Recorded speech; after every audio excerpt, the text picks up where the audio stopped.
نحمده ونصلي على رسوله الكريم اما بعد فاعوذ بالله من الشيطان الرجيم بسم الله الرحمن الرحيم رب اشرح لي صدري ويسر لي امري واحلل عقدة من لساني يفقهوا قولي۔ السلام علیکم ورحمۃ اللہ وبرکاتہ۔ ناظرین، آج ہم پروگرام دعا کیجیے کے ساتھ آپ کی خدمت میں حاضر ہیں اور ہم انشاءاللہ رزق کی کشادگی کے بارے میں دعاؤں کے متعلق بات کریں گے۔ حقیقت یہ ہے کہ رزق کے سارے خزانے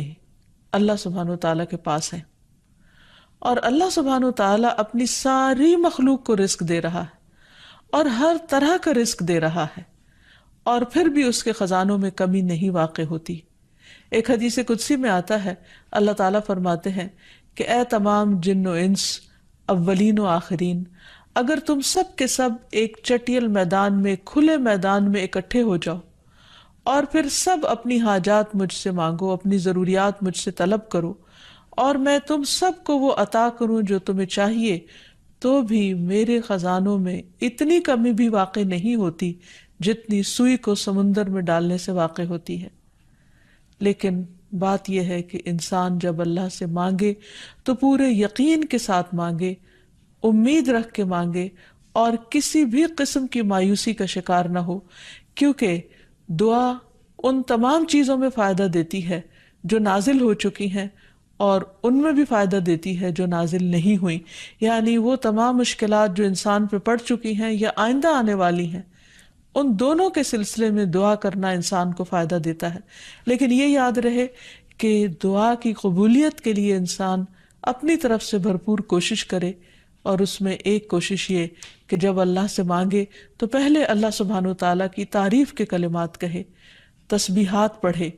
اور پھر اس کے ساتھ ساتھ درود شریف پڑھے۔ جہاں تک رزق کا تعلق ہے تو اس سلسلے میں یہ یاد رہے کہ رزق کا تنگ کرنا اور کشادہ کرنا یہ صرف اللہ سبحانہ وتعالیٰ کے ہاتھ میں ہے۔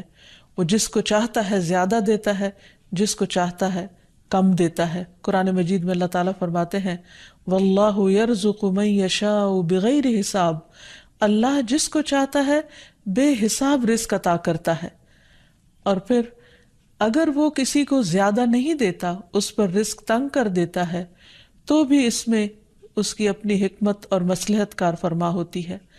بعض لوگوں کو رزق کی زیادتی نقصان دیتی ہے، اور بعض لوگوں کو رزق کی کمی فتنے اور مشکل میں ڈال دیتی ہے کہ ان کے ایمان جانے کا خطرہ ہوتا ہے۔ اسی طرح بعض کو رزق کی کشادگی اللہ کی یاد سے غافل کر دیتی ہے، یعنی انسان مختلف مزاج کے ہوتے ہیں، تو اللہ تعالیٰ چونکہ بندوں پر مہربان ہے، وہ جانتا ہے کہ کس بندے کے ساتھ اسے کیسا معاملہ کرنا ہے، کسے زیادہ دینا ہے اور کسے کم دینا ہے۔ اس لیے ہمارے معاملے میں اللہ تعالیٰ کا جو بھی فیصلہ ہو اسے بخوشی قبول کر لینا چاہیے، اور اس کے ساتھ ساتھ اس سے اچھی امید رکھنی چاہیے۔ رزق کے سلسلے میں یہ بات بھی یاد رہے کہ اگر کبھی رزق میں تنگی ہو رہی ہو تو ہو سکتا ہے کہ اس تنگی پر صبر کرنے کی وجہ سے انسان کے اتنے درجات بلند ہو جائیں کہ بہت بڑی بڑی نیکیاں بھی اس کے مقابلے میں ہیچ ہوں۔ پھر اسی طرح بعض اوقات انسان کے لیے ناشکری رزق کی تنگی کا ذریعہ بن جاتی ہے، تو اس سے بھی انسان کو پرہیز کرنا چاہیے۔ خواہ انسان کے پاس تھوڑا ہی ہو تو بھی اس پر اللہ تعالیٰ کا شکر ادا کرنا چاہیے، کیونکہ اللہ تعالیٰ کا وعدہ ہے لَإِن شَكَرْتُمْ لَأَزِيدَنَّكُمْ، اگر تم شکر ادا کرو گے تو میں تمہیں اور زیادہ عطا کروں گا۔ کیونکہ ہر انسان جس کے پاس جتنا بھی ہے وہ عموماً کمی کا رونا روتا رہتا ہے۔ اسی لیے ہمیں یہ سکھایا گیا ہے کہ رزق کے معاملے میں ہم یعنی دنیاوی معاملات میں اپنے سے نیچے والوں کو دیکھیں کہ ان کے پاس کیا ہے، تو انسان کے پاس جو کچھ بھی ہو انسان اس پر راضی ہو سکتا ہے، مطمئن ہو سکتا ہے، خوش ہو سکتا ہے، اور اللہ تعالیٰ کا شکر گزار ہو سکتا ہے۔ اور یہ ہمیشہ یاد رکھے کہ اصل میں الرزاق تو اللہ تعالیٰ ہی ہے۔ اس لیے جب بھی رزق کے معاملے میں کسی بھی قسم کی کوئی مشکل ہو، اونچ نیچ ہو، تو فوراً اللہ تعالیٰ کی طرف انسان رجوع کرے اور اللہ تعالیٰ سے خوب خوب دعائیں کرے، کیونکہ وہ دعاؤں کا سننے والا ہے، قریب مجیب ہے، بہت قریب ہے اور ہر بات کا جواب دیتا ہے۔ ایسا نہیں کہ وہ انسان کی دعا کو نظر انداز کر دیتا ہے، اور یہ تو اس کا خود حکم ہے، وَقَالَ رَبُّكُمُ ادْعُونِي أَسْتَجِبْ لَكُمْ، تمہارا رب کہتا ہے کہ تم مجھ سے مانگو تو میں تمہاری دعا قبول کروں گا۔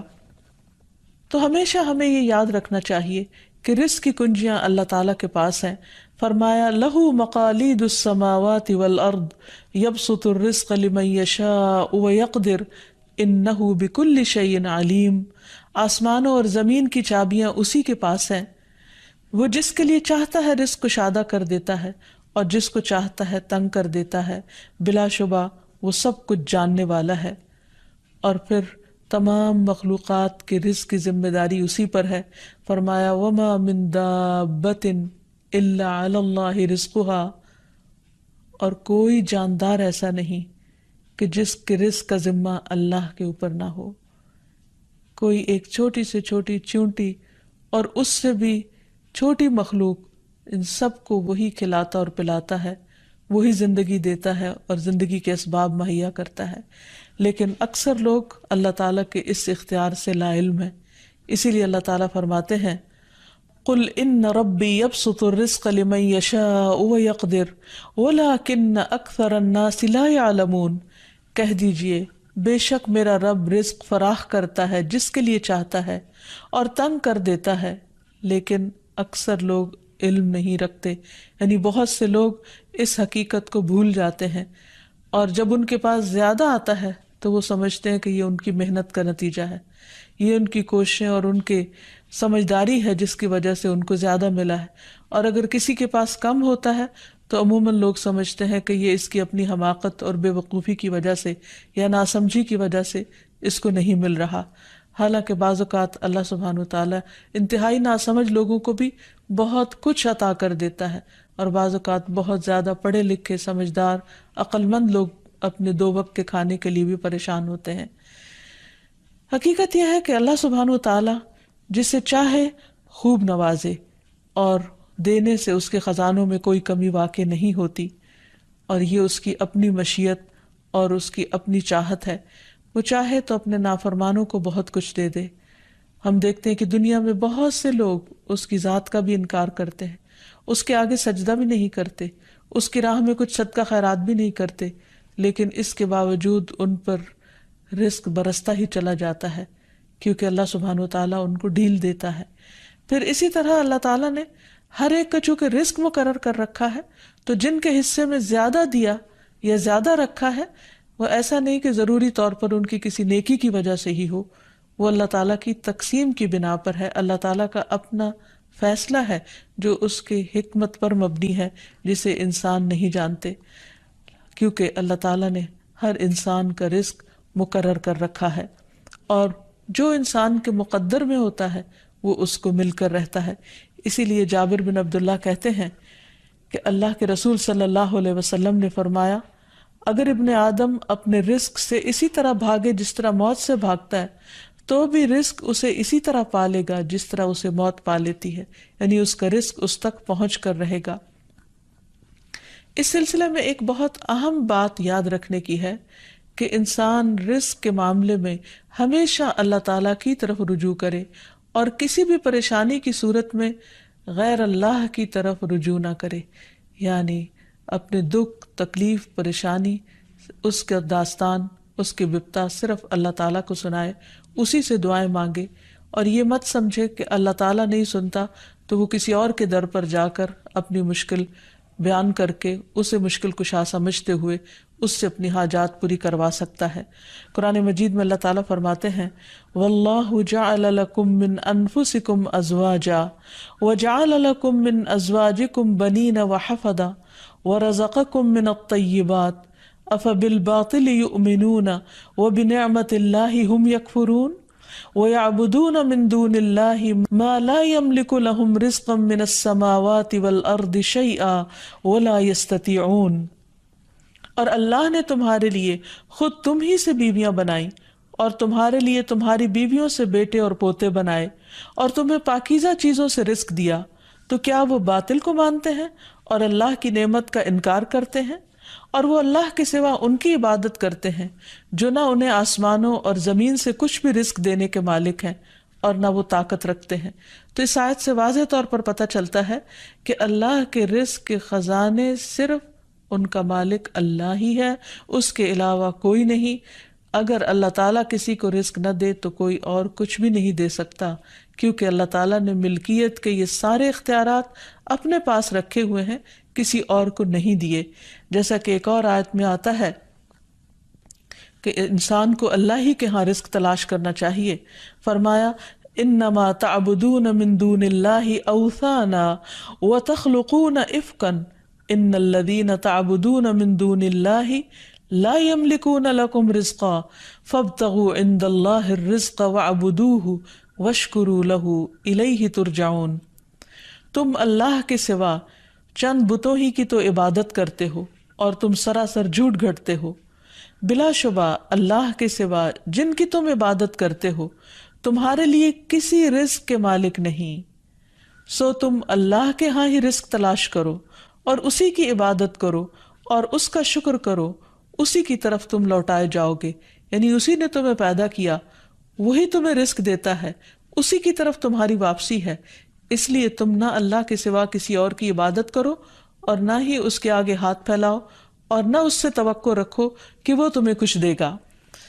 بلکہ اس کے مقابلے میں پورے یقین کے ساتھ اللہ تعالیٰ سے ہی مانگتے رہو، کیونکہ نبی صلی اللہ علیہ وسلم نے فرمایا کوئی شخص اس طرح دعا نہ کرے کہ اے اللہ اگر تو چاہے تو مجھے روزی دے، بلکہ پختگی کے ساتھ سوال کرے، پورے عزم کے ساتھ سوال کرے، کیونکہ اللہ جو چاہتا ہے کرتا ہے اور اس پر کوئی جبر کرنے والا نہیں ہے۔ اور جب بندہ اللہ سے رزق مانگتا ہے تو اللہ تعالیٰ اس کو عطا کرتا ہے۔ نبی صلی اللہ علیہ وسلم نے فرمایا جب تم اللہم ارزقنی کہو گے تو اللہ تعالیٰ فرمائے گا میں نے رزق دینے کا فیصلہ کر لیا۔ یعنی جب تم کہو گے کہ اللہ مجھے رزق دے تو اللہ تعالیٰ تمہیں جواب دے گا کہ ہاں میں تمہیں رزق دوں گا۔ اس لیے اس حوالے سے مکمل طور پر اللہ سبحانہ و تعالیٰ پر بھروسہ کرنا چاہیے، اللہ تعالیٰ کا تقوی کرنا چاہیے، یعنی اللہ تعالیٰ سے ڈرتے رہنا چاہیے اور رزق کی تلاش میں حرام راستے اختیار نہیں کرنے چاہیے، کیونکہ اللہ سبحانہ وتعالیٰ کا وعدہ ہے وَمَن يَتَّقِ اللَّهَ يَجْعَل لَّهُ مَخْرَجًا وَيَرْزُقْهُ مِنْ حَيْثُ لَا يَحْتَسِبُ۔ جو اللہ کا تقوی اختیار کرے گا اللہ تعالیٰ اس کے لیے مشکل سے نکلنے کی کوئی راہ ضرور بنا دے گا اور اس کو وہاں سے رزق عطا کرے گا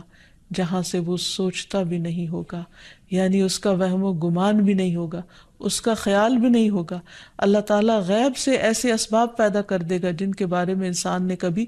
سوچا نہ ہوگا، لیکن شرط یہ ہے کہ جب انسان کے اوپر آزمائش کا وقت ہو تو اس وقت وہ اللہ تعالیٰ سے حلال ہی کو طلب کرتا رہے اور پریشان ہو کر حرام راستے اختیار نہ کرے۔ اللہ تعالیٰ کا وعدہ ہے کہ اگر کوئی اللہ سے ڈرتا ہے، اللہ کی اطاعت کرتا ہے، اللہ کی نافرمانی سے بچتا ہے، تو پھر ایسی صورت میں اللہ تعالیٰ اس پر آزمائش کے ختم ہونے کے بعد آسمان و زمین سے برکتوں کے دروازے کھول دے گا۔ فرمایا وَلَوْ أَنَّ أَهْلَ الْقُرَىٰ آمَنُوا وَاتَّقَوْا لَفَتَحْنَا عَلَيْهِمْ بَرَكَاتٍ مِّنَ السَّمَاءِ وَالْأَرْضِ۔ اور اگر یہ بستیوں والے ایمان لے آتے اور اللہ کا تقوی اختیار کرتے تو ہم ان پر آسمان اور زمین کی برکتوں کے دروازے کھول دیتے۔ یعنی اللہ تعالیٰ ان دروازوں کو بند کر کے آزماتا ضرور ہے، لیکن وہ دیکھتا یہ ہے کہ بندہ کرتا کیا ہے، اور جب بندہ اللہ کی اطاعت ہی کا عزم دل میں رکھتا ہے تو اللہ تعالیٰ اپنی رحمت عام کر دیتا ہے۔ پھر یہ کہ انسان کو اللہ کی تقسیم پر راضی رہنا چاہیے۔ اگر اپنے سے زیادہ کسی کو ملا ہے تو اس پر حسد نہیں کرنا چاہیے، اور اگر اپنے سے کم کسی کے پاس ہے تو اس کے اوپر اس کو حقیر نہیں سمجھنا چاہیے، بلکہ انسان کی قدر کرنی چاہیے اور ہمیشہ یہ سوچنا چاہیے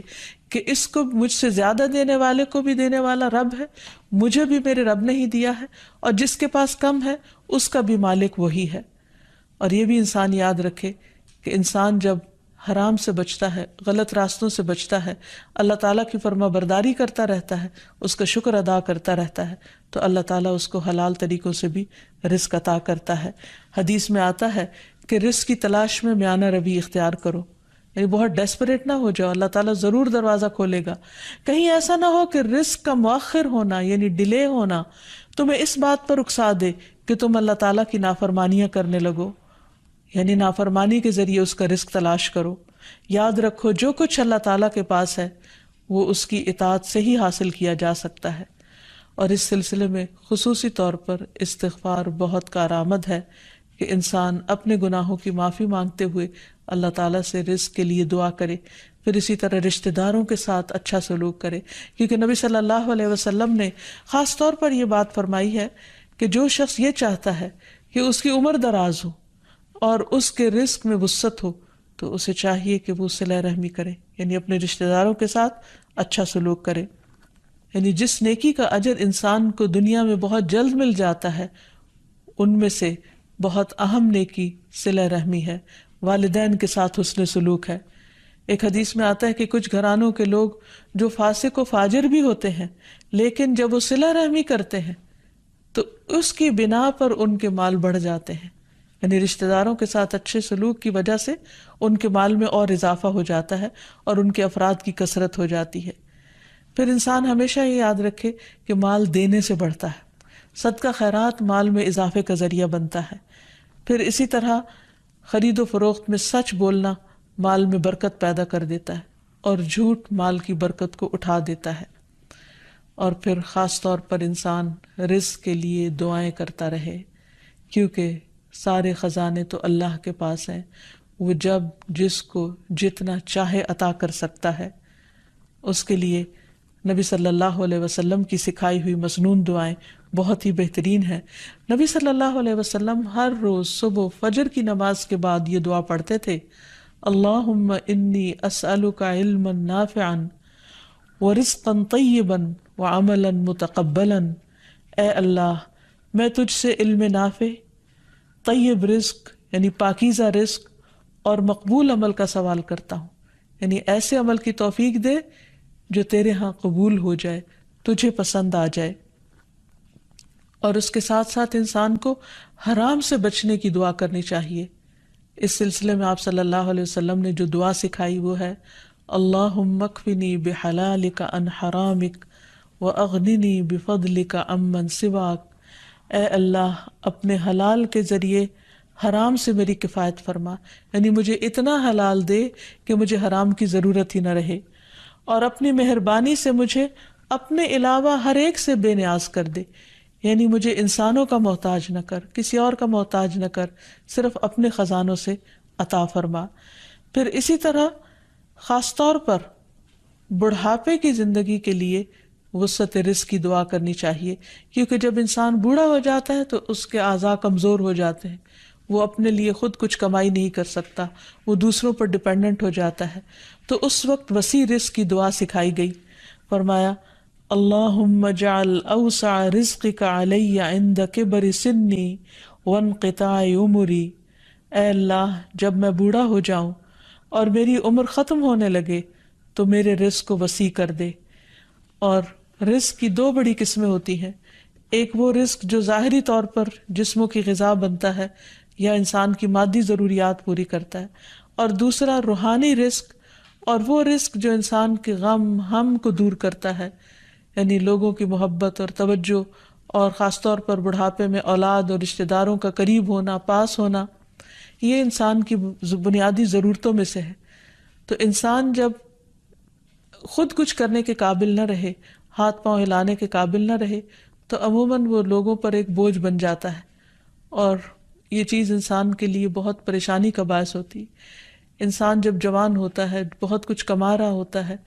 تو سب اس کو لک فارورڈ کرتے ہیں، سب اس سے محبت کرتے ہیں، سب اس کے پیچھے جاتے ہیں، کیونکہ اس کی ذات سے لوگوں کو فائدہ پہنچتا ہے۔ لیکن بڑھاپے میں انسان اس طرح فائدہ نہیں پہنچا سکتا، تو پھر انسان کے لیے پریشانی ہوتی ہے، اور اسے تنہائی کا احساس بھی ہونے لگتا ہے، اور اس کے لیے انتہائی اذیت کے دن ہو جاتے ہیں۔ وہ اپنے حسین ماضی کو بھی یاد کرتا ہے، کامیاب زندگی کو بھی یاد کرتا ہے، اور اپنے مستقبل کو بھی دیکھتا ہے کہ موت قریب آ لگی ہے۔ تو ایسے میں یہ دعا بہت فائدہ مند ہے کہ اے اللہ، جب میں بوڑھا ہو جاؤں اور میری عمر ختم ہونے لگے تو میرے رزق کو وسیع کر دے۔ اور جب انسان کے پاس اپنی ضرورت کا ہوتا ہے بڑھاپے میں بھی، تو انسان یکسوئی کے ساتھ اللہ سبحانہ وتعالیٰ کی عبادت اور زیادہ کر سکتا ہے۔ اسی طرح اپنے لیے اور اپنی اولاد کے لیے وسیع رزق کی دعا کرنی چاہیے، جیسے ابراہیم علیہ السلام نے دعا کی تھی، ربنا انی اسکنت من ذریتی بواد غیر ذی زرع عند بیتک المحرم ربنا لیقیموا الصلاة فاجعل افئدة من الناس تہوی الیہم وارزقہم من الثمرات لعلہم یشکرون۔ اے ہمارے رب، بے شک میں نے اپنی کچھ اولاد کو اس وادی میں آباد کیا جو کسی کھیتی والی نہیں، تیری حرمت والے گھر کے پاس، اے ہمارے رب، تاکہ وہ نماز قائم کریں۔ سو کچھ لوگوں کے دل ایسے کر دے کہ ان کی طرف مائل رہیں، اور انہیں پھلوں سے رزق عطا کر تاکہ وہ شکر ادا کریں۔